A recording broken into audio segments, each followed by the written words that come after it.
విశాఖ గాంధీ విగ్రహం వద్ద శుక్రవారం ద ఇండియన్ మహిళా ఫౌండేషన్ వ్యవస్థాపకులు జీవీఎల్ పద్మ ఆధ్వర్యంలో నిరసనలు తెలిపారు. వాస్తవాలు తెలియపరిచే యూట్యూబర్స్ పై వ్యవస్థీకృత కక్ష సాధింపు తగదని ఆమె అన్నారు. గ్రౌండ్ లెవెల్లో నిజమైన బాధితులకు న్యాయం జరపాలని ఆమె విన్నవించుకున్నారు.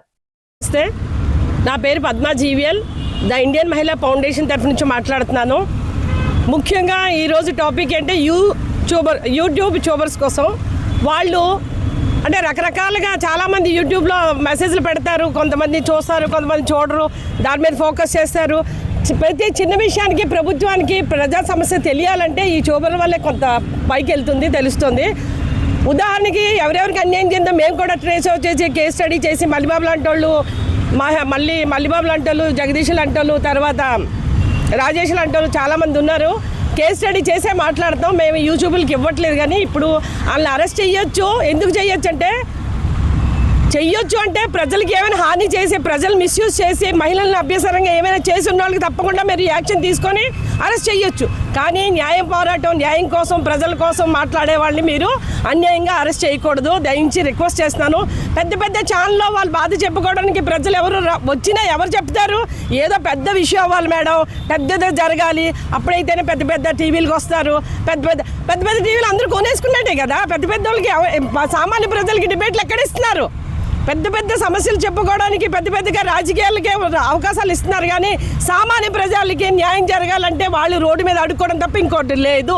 ఆ న్యాయాన్ని ఎలా అడుక్కోవాలి, ఎవరికి చెప్పుకోవాలి? అందుకనే ద ఇండియన్ మహిళా ఫౌండేషన్ తరఫున నిజంగా కేస్ స్టడీ చేసి సిపి గారు మహిళల కుటుంబ వ్యవస్థలో ఎన్నో ఘోరాలు, నేరాలు ఆపగలిగి ప్రజలకి ఎంతో హెల్ప్ చేస్తున్నారు. ఆయనకే విన్నవించుకుంటున్నాం. అలాగే ప్రజలందరూ కూడా మంచిగా ఉండి మంచి క్రైమ్ రేట్ తగ్గాలని, మంచిగా బ్రతకాలని మేము చాలా ప్రాజెక్టులు పెట్టాం. మావి ఎవరు చూడరు, మాకు సమాధానాలు ఎవరు.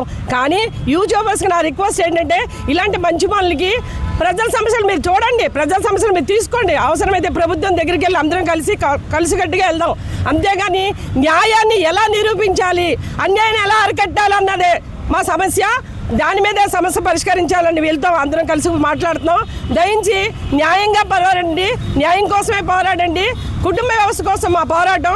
అందుకని మేము కూడా యూట్యూబర్స్తో కలిసి పనిచేస్తామని కోరుకుంటున్నాను. థ్యాంక్ యూ అండి. ఈరోజు ఈ కార్యక్రమం ది ఇండియన్ మహిళా ఫౌండేషన్ ఆధ్వర్యంలో ఈరోజు మేమందరం కూడా ఒక ముందడుగు ఎందుకు చేసామంటే, ఈ మధ్య చూస్తున్నాం ఆల్రెడీ మనం కొంతమంది యూట్యూబర్స్ని అరెస్ట్ చేయడం జరుగుతుంది, కొంతమంది యూట్యూబర్స్ని ఇష్టాసారంగా మాట్లాడడం కూడా జరుగుతుంది. అయితే ఈరోజు ఈ కార్యక్రమం ఎందుకు పెట్టామంటే, మన ఏపీలో ప్రజెంట్ ఈ సమస్య ఎలా ఉందంటే, ఎవరిదైనా ఒక సమస్య క్లియర్ అవ్వాలంటే అది ఆ కేసు ఫోకస్ అవుతేనే కానీ వాళ్ళకి న్యాయం జరగట్లేదు. అలా ఫోకస్ అవ్వాలంటే పెద్ద ఛానల్ ఎవరు కూడా ముందు కవర్ చేయరు, ముందు యూట్యూబ్ కూడా కవర్ చేస్తాడు. యూట్యూబ్లో బాగా కవర్ అయిన తర్వాత అది దానివల్ల అప్పుడు పెద్ద ఛానల్కి వెళ్తుంది, అప్పుడు రాజకీయ నాయకుల దృష్టిలోకి వెళ్తుంది. అయితే ఈరోజు కొంతమంది ఇప్పుడు పెద్ద ఛానల్ ఎవరైతే ఇప్పుడు ఏ ఛానల్లో కూడా ప్రతి పార్టీలకి అమ్ముడిపోయి ఉన్నాయి.